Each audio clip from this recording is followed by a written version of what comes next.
Hey everybody, and greetings from Phnom Penh, Cambodia. That's right, we are not in China right now. We made our way south of the border down here in Cambodia, and let me tell you, it is hot. We're talking like 40 degrees Celsius, 100 degrees Fahrenheit. But before we get into this video, I've got a big announcement to make. I'm officially a millionaire. What you see right here is a million Cambodian real. Now, I wish that I could say that this equals something close to what US dollars would, but this million that I'm holding in my hand here of the local currency equals exactly 250 US dollars. All right, guys, again, welcome to Cambodia. This is the capital city, Phnom Penh. First impressions, I'm glad to be back. I came here in 2006, and I didn't come under the best of circumstances. You see, I was in a border town in Thailand doing a land crossing, so I spent a day in that border town, and in the evening I went out, had some food, had a few beers, and then I went out to get a little cash. Long story short, because I was intoxicated, like a true genius, I left my bank card in the ATM. It ate it. Realized my mistake the next day, went back to get it. I couldn't. They'd already sent all the cards back to Bangkok. So by the time I got into Cambodia, I was very, very short on money. So I wasn't able to do much, and I didn't ever get a chance to give this country a fair shake. And I've always wanted to come back again. So here I am, and I'm really, really glad to be back. Other first impressions, damn, it's hot. I mean, Thailand was just as hot, but still, I'm not used to it. But that doesn't really bother me, you know? Just stay hydrated, put on some sunscreen, and you'll be fine. It was a long time ago when I came out here to Cambodia, so my recollections of it are very, very blurry at best. But I do remember I felt like there was kind of like a dark cloud hanging over Cambodia.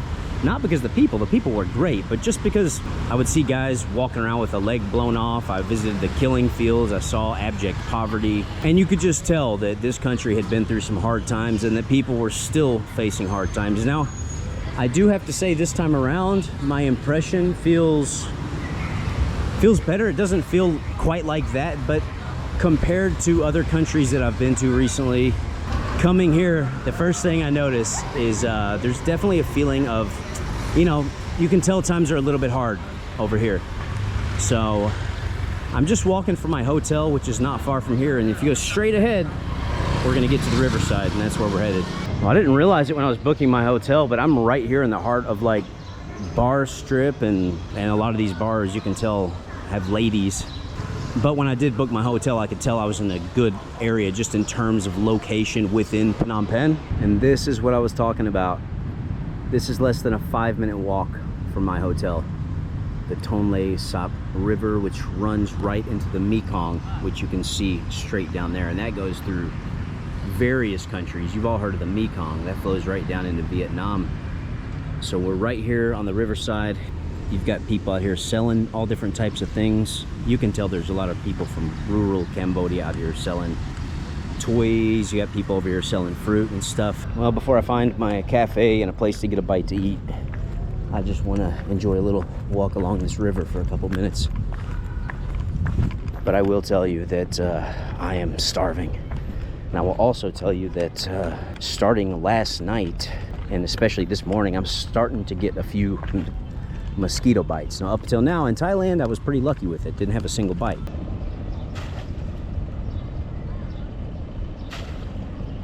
The energy level here is just truly off the charts. I mean, it's just motion and action and life and hustle and bustle everywhere you look, which I actually really enjoy. It's very stimulating. I was on my way over to a cafe that I saw earlier, but I decided to make a quick change of course here when I saw this market. It just looks too, I don't know, how would you describe it? Too interesting, too exciting, too lively. Now this is what I call a market.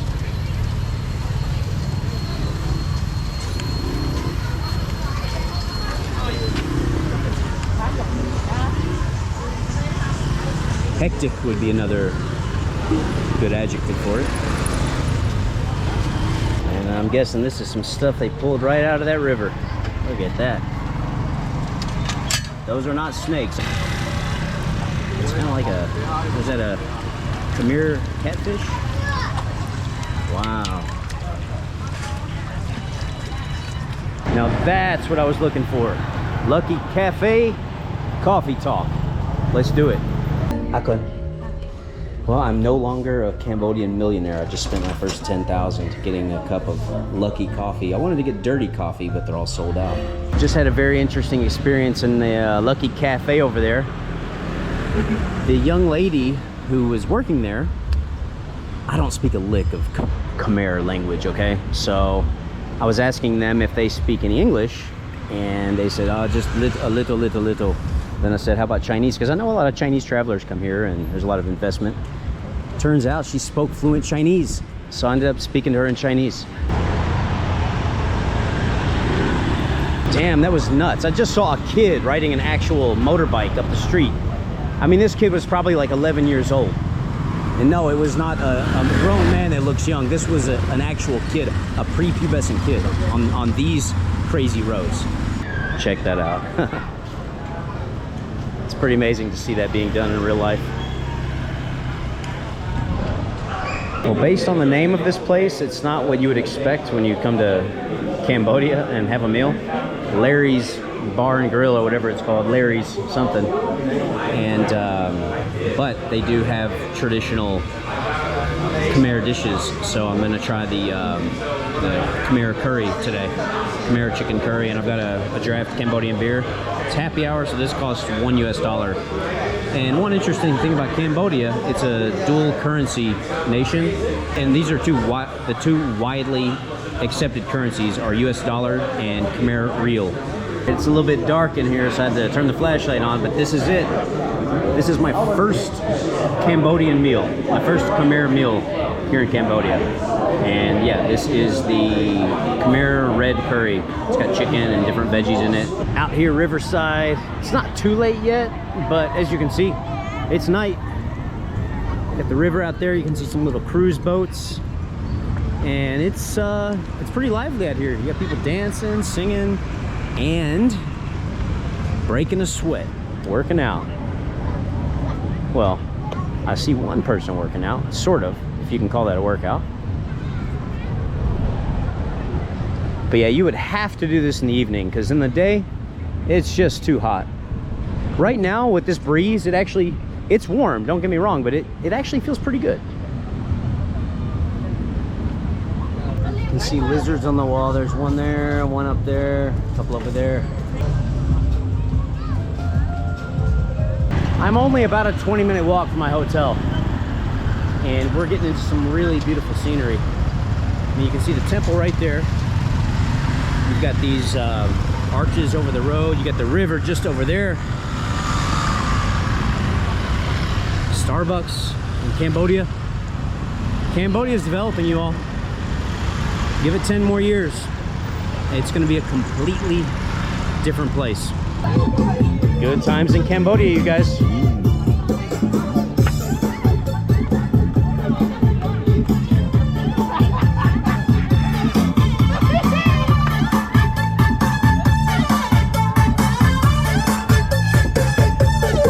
This boy wants to speak for the camera. Okay, are you ready? Okay. Go. Go. Anything else? Huh? All right, guys, we got a soccer game going on over here. Can he score a goal? Oh, he missed it. He missed it again. It looks like Japan's over here doing some good work. We're right here on the river. The project for flood protection and drainage improvement in the municipality of Phnom Penh. Grant aid from the people of Japan as a token of friendship and cooperation between Japan and the Kingdom of Cambodia. All right, now I'm gonna give you guys an evening view. We're over here by the riverside. It's a major scenic part of Phnom Penh. Hello. No, thank you, my friend.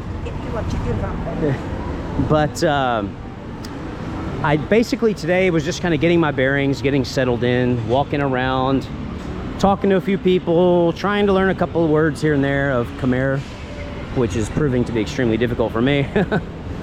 But luckily, some people here speak Chinese, some people speak English, so I can usually find a way to communicate. Well, maybe usually is a stretch. I'd say about 30% of the time I can find a way to communicate. But, you know, the reality of this area is there is a lot of, you know, kind of shady stuff going on. A lot of these bars here, you know, catering to lonely male tourists who are looking to get a little bit freaky. And my hotel happens to be in this area. But whatever, you know, it's just the way it is.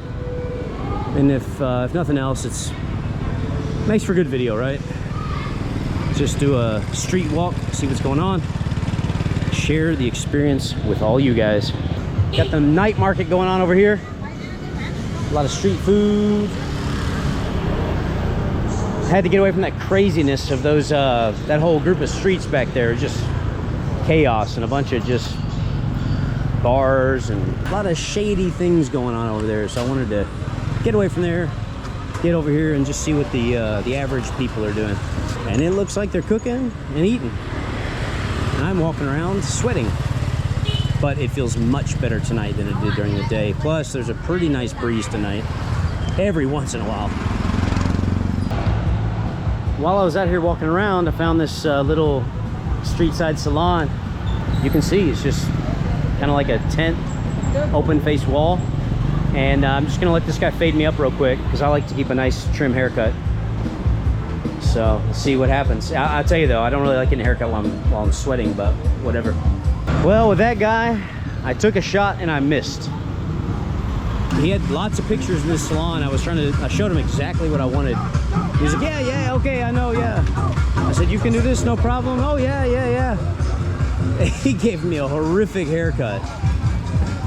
He absolutely butchered my hair. So, oh gosh. It's kind of depressing, but oh well. It's so hot here anyway, it's better to have, you know, the less hair the better.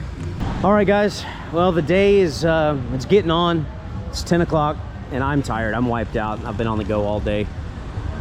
And I figure I might as well end the day on a low note. Just got my hair pretty much destroyed.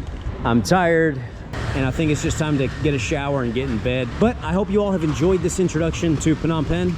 This area I'm in is definitely kind of a crazy area, but it absolutely does not represent the entire country. And in the upcoming videos, we're gonna get a chance to see a lot of different areas, some of the lesser seen parts of Cambodia. So I'm looking forward to that, and I'm looking forward to sharing the experience with you guys. So if you haven't already, please be sure to like, comment, and subscribe. And again, a huge thanks, a huge shout out to everybody who's been supporting what I do here on YouTube. I genuinely appreciate it. But yeah, we're gonna end things here, and I will catch you all in the next video. 下次再见。